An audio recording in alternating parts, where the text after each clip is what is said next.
My name is Brendan Casey, and I'm a youth wellness coach, which essentially is I'm a peer support specialist, somebody that acts as a bridge to different provider networks, but also provides emotional support, somebody that can advocate and be a mentor. My mental health journey started when I was around 15, when I was diagnosed with depression and anxiety. My family, being from the Northeast and sort of a police family, it was not really talked about as much.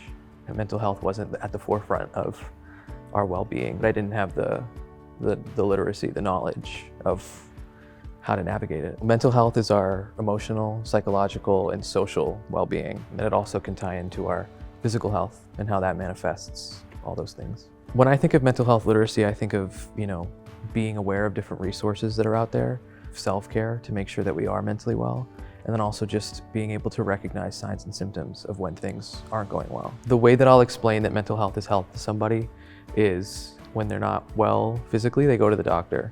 When you're not emotionally well, it's the same thing, and how that ties into, getting the right care for yourself. It can be self-care, it can be, looking at the early warning signs, it can be utilizing your support.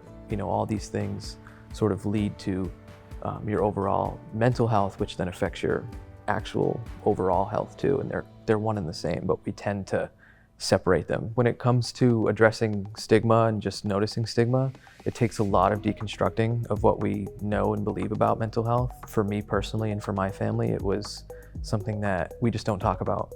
There's another thing that people tend to think of when they think of mental health, and that's, oh, there's something wrong with me or I'm crazy.